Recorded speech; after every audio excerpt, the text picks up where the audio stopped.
One of the awesome things about being a PC gamer is that you get to experience higher frame rates than what's possible on a console.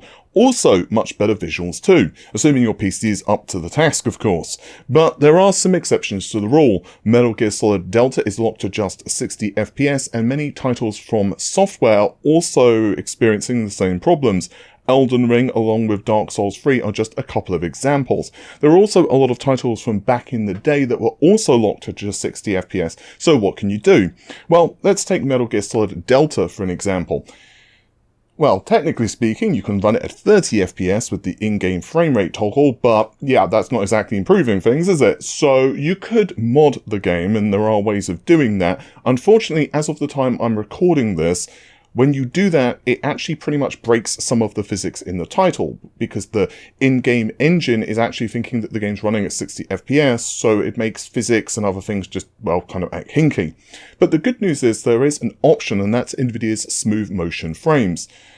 There is another alternative, and we're going to get into that in just a second, but smooth motion frames, for those who don't know, uses AI to insert a new frame between two traditionally rendered frames, and this is done separately from the in-game engine, so it doesn't affect things like physics.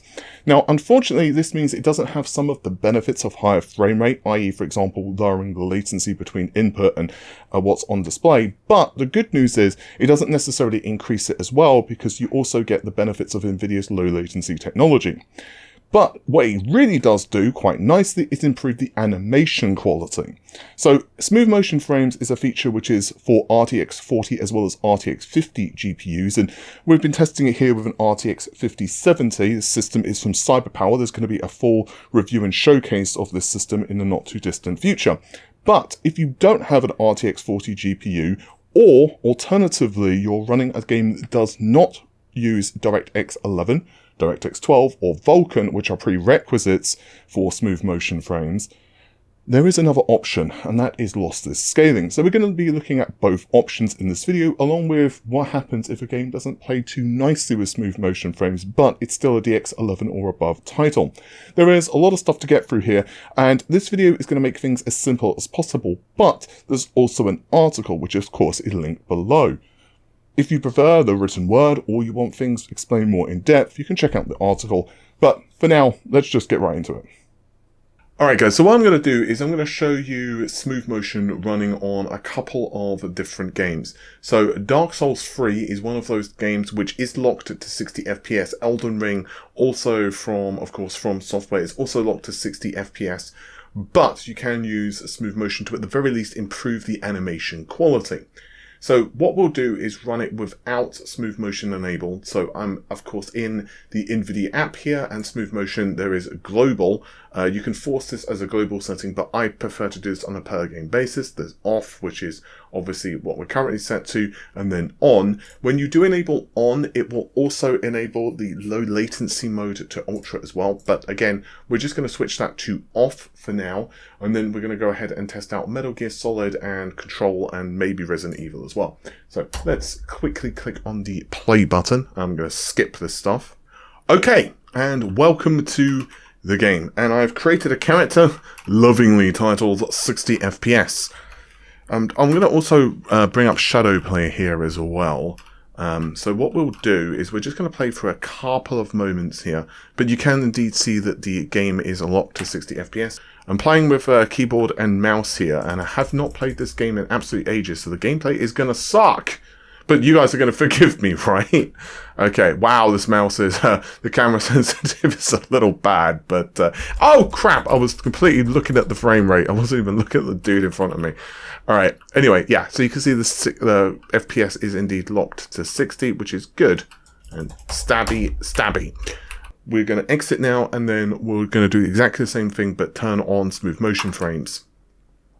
So I'll just show you how that works. I'll Alt F4, smooth motion on low latency mode gets enabled by default, and then we'll reload. It's 120 Hertz, and you can see immediately the improvements in animation quality. Believe me, it is very noticeable. Ah, there we go. That's the button I was looking for. It is extremely noticeable. It's a shame, of course, that the latency doesn't get significant. I did exactly the same thing again, just running straight forward. It is a shame that the latency isn't significantly improved as well. But you know what? Just overall, the visual perception is so much nicer. Jumping into Metal Gear Solid Delta, we are running with DLSS performance with high quality settings and 4K output. So far, smooth motion is disabled, but you can see that we're hitting around 80-90% GPU usage. Metal Gear Solid Delta is really heavy and definitely pushes the RTX 5070 pretty much to the limit, especially if you want to crank up all of the visual settings to their absolute highest. Obviously, this game does have some performance quirks anyway, but fortunately, I think that it's not too bad overall, and the test... You know, I'm redoing this again. Welcome to the jungle, everyone! Metal Gear Solid Delta... Oh, we've got a friend. Let's just back away slowly from the angry crocodile. But anyway, yeah, so 60 FPS. We are running with the DLSS performance settings at 4K with... You know what? It's probably just easier to show you guys, right? So yeah, we are running custom. Everything's set to high. If we crank these up to ultra with this particular setup, you'll see that we generally stick to around high 50s, sometimes just under 60s.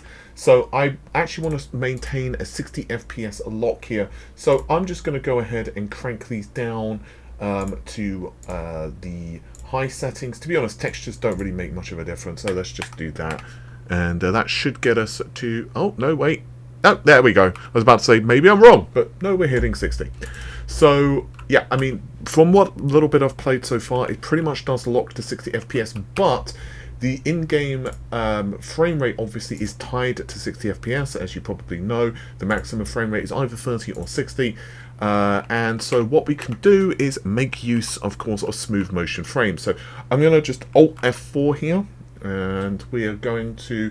oh, yeah, by the way, I'm also forcing the latest DLSS model, which I suggest you guys do anyway. So we're going to switch over to smooth motion, go to on, and this will also enable the low latency mode. You know how this works by now. And I'm going to load up Metal Gear Solid. Okay guys, back into Metal Gear Solid Delta, and this time you can see that we are indeed at 120 FPS. Somewhat hilariously, and well, this is pretty obvious, it's just kind of nice to see. You can also set the minimum frame rate to 30, and smooth motion frames will immediately crash us back down to 60. So obviously you can run smooth motion frames to a game that is locked to, so let's say, 30 FPS or what have you, but generally you do want to have a higher base frame rate as possible for smooth motion or any frame generation. I would suggest having a stable frame rate. So in this particular case, we want to try to be as close as possible to a lock 60. Obviously, if it's something like Unreal Engine, there could be frame stutters, as things load in, that type of, shader compilation crap. But we're going to do our best, damn it. So now we're locking pretty much to 120. You see that it is dipping down just a little bit in this particular area, unfortunately, and that's just kind of how it is. But typically speaking, we do largely stick to 120 FPS, and I'm just going to run through like a madman for a second. Okay, well, maybe not quite run, since we were in a swamp, but you get the idea. Oh, balls! No, get up! Get up, Snake! You're on a mission, damn it! We've got important work to do, Snake. Don't be crawling around in the mud. We have things to do. You're supposed to be showing the frame rate. The frame rate, Snake! Okay, anyway, I think that's slightly overdramatic, but you get the idea. And, yeah, so... I'm just going to pause it there because... Oh, and this, of course, will also work on cutscenes, which are also locked to 60 FPS. But, yeah, but I think you guys get the idea with Metal Gear Solid. Okay, so now we're going to jump into an interesting case, which is Control. So Control is actually listed under the Nvidia App, and you can indeed see that smooth motion is selectable in the game. But if we look at the NV app, oh sorry, rather the NV profile inspector, you can download this very easily and just do a quick Google. There are a ton of settings here. You can simply search, by the way, on a game basis. So you simply click in here and then type the name. So I'm just going to type in control. And here you can see that smooth motion is set to on, which is reflective of the driver. But smooth motion enabled APIs is 04, allow Vulkan. Now this is quite interesting because if we go to control, where are you? Control Ultimate Edition. So we're just going to load this up. Now, what the experience I've had so far is that smooth motion is not working with these default settings. So let's just see if this is the case. So it's been a couple of days, so you know, we're just gonna skip past all this crap. All right, so continue game. I have no idea where I am. I think I'm in a fairly quiet region of. There we go. Yeah, so we're hitting around 60, 70 frames a second, which is pretty good. Oh yeah, I should show you guys the settings, shouldn't I? So I'm running with 4K, upscaling from 1253, so it's not quite performance. Basically, ultra preset, ray tracing preset to high. It does go up to ultra, but that's quite taxing, to be honest with you. The main difference is this increases the ray tracing sample count, and I'm quite honestly happy with this. This looks pretty damn gorgeous. So I'm just going to run around for a second to show you that we're basically locking to around 60, 70 frames a second average. I have actually. I know there's a way of lowering yourself in this game. Oh, there we go. Well, it doesn't really matter. Anyway, the point is we've got around 60, 70 frames a second, but I can assure you that currently smooth motion is not functioning. So now that we've dropped back to the desktop, I've also made the change of switching to the latest DLSS override. That doesn't make a difference to smooth motion. That's just, you know, my preference because it's slightly better image quality, typically speaking, than the bundled DLSS version. I can't remember what version DLSS control ships with, but it's definitely not the latest model to what I remember anyway. But now we've opened up NV Inspector, and what I've done is I've reset this to the defaults, which enables smooth. Oh, by the way, you do not want to do this with the global profile because that can lead to some problems. Instead, click on the profile here and then type control or start typing out whichever game that you're looking for. Then go to that specific profile. Again, I really want to stress, do not do this to the global profile. It can lead to some problems.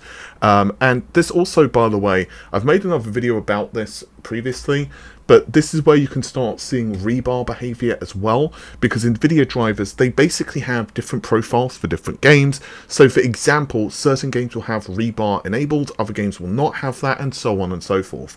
But I've spoken about that in a previous video, and you can also find more information about that linked in an article below. Anyway, back on topic, Paul. You can see here that under smooth motion enabled APIs, interesting, right? It says about Vulkan is allowed, which is 04. So if we go back into the list, or open the list, shall I say, you can see none, DirectX 12, 11, 11 and 12, Vulkan, 12 and Vulkan, 11 and Vulkan, and finally all of them. So there's basically every single API. Now, again, I want to stress that with smooth motion, you do not have access to DirectX 9 games, for example. So if you want that, we're going to have to do this other method that I mentioned earlier, that, you know, is basically using smooth, sorry, not smooth frames. What am I looking for? This lossless scaling. So we'll look at that in a second. But anyway, for now, click on all of them. So 07, all, and now I just realized you probably can't see that. There's apply changes. Make certain you tick that, and then yeah, we're good to go. So we're going to go back into Steam, and we're going to load up our friend here. And oh, I was about to say 400 frames a second. That's ambitious. Ah, what did I do? The panic of not remembering the controls in a game that you haven't played in a long time. Yeah, so well over 100 frames a second. Well over 100 frames a second. Now, again, we're not quite doubling the frame rates because if you remember with Pepperidge Farms, we were hitting around 65 to 70, so now we're at around 120-ish, so it doesn't quite double the frame rates. We saw this behavior in Metal Gear Solid. It kind of depends what's going on in the graphics pipeline, you know, GPU utilization, yada yada yada. Regardless, this is still pretty nice. Control is actually a really awesome game, and this does definitely improve animation quality. Latency is absolutely fine with this title anyway, at least in my personal opinion. To be honest, even 60 FPS is okay for Control, because what's the fling button? It's like I know there are. Oh, okay, so you can dash. I've completely forgotten the bloody buttons. Don't you just hate it when you haven't played the game in a while and you're just like, yeah, I can't remember jack. But anyway, so I think you've got the idea of Control. So now we've got Resident Evil 4. So this game does not have DLSS. It does have FSR support. Now, what we could do is we could use OptiScaler, and I'll probably make a video on this in the not too distant future regarding this. But with that said, you can still go ahead and enable smooth motion. So this game is actually supported by default here. So we're gonna, I believe all of the ray tracing settings are enabled and that type of stuff, but the game is outputting to 4K. And I think we should get a very playable frame rate on our 5070. Okay, so we're getting 100. What, 100 frames a second? I'm not going to play for too long here. We're just going to kind of mess around. Honestly, frame generation is smooth motion is probably not needed with a 5070 because you've got so many frames a second base anyway. It's not like this game is oh, hello. I meant to do a stabby on you. Yeah, thank you. It's not like this game really benefits past this certain point, like, yeah, well over 100 frames a second is So with smooth motion, we've gone around 160 frames a second. So it has improved things a little bit, but it's not quite double the frame rate. Obviously, the thing with smooth motion as well is you don't get to choose how many generated frames there are, unfortunately. So obviously, if you have an RTX 50 card, you can go ahead and like enable frame generation times like 2 or 3 or what have you, if you're playing something like Cyberpunk, which natively supports frame generation. But in this particular instance, with smooth motion, it basically is only a single generated frame. Now, what I want to do is also take you guys behind the scenes a little bit.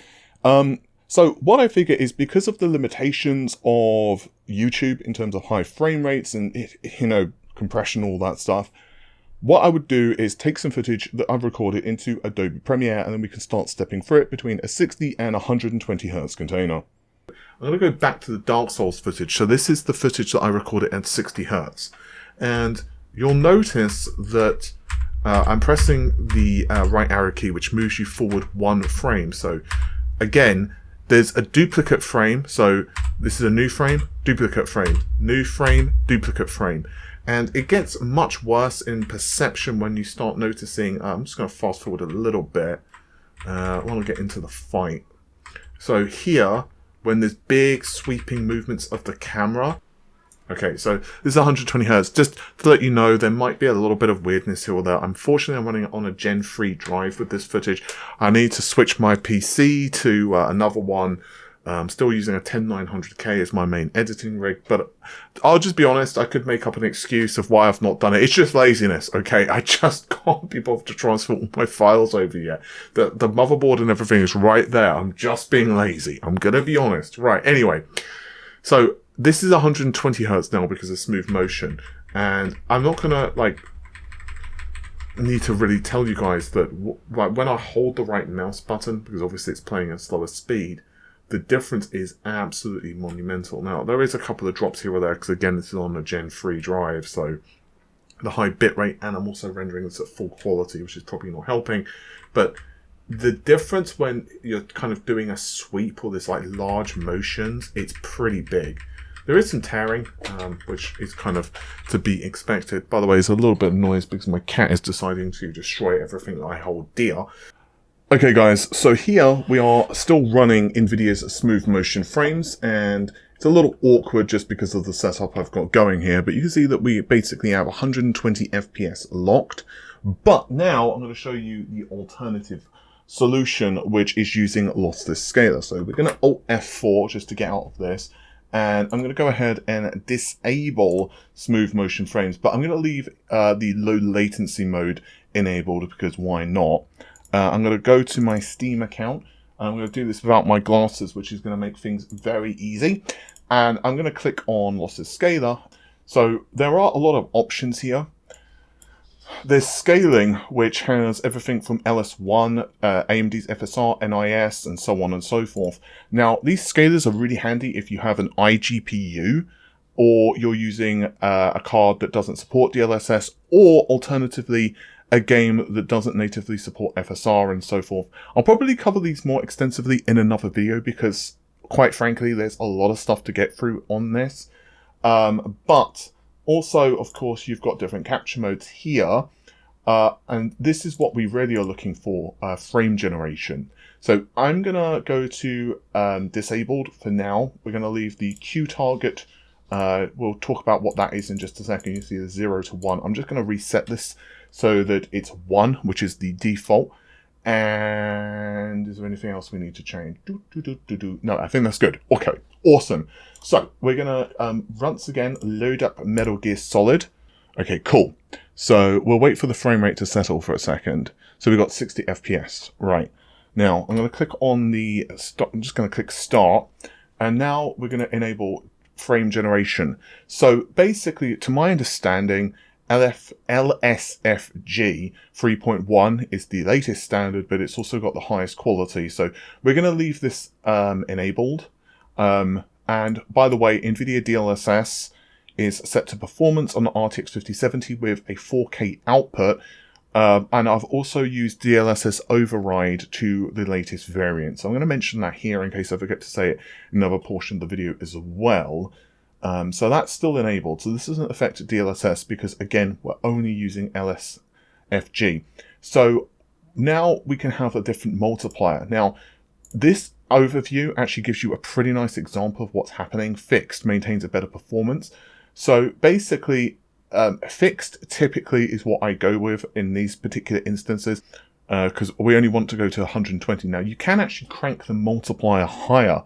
For now, we don't want to do that. I'm going to leave the flow scale,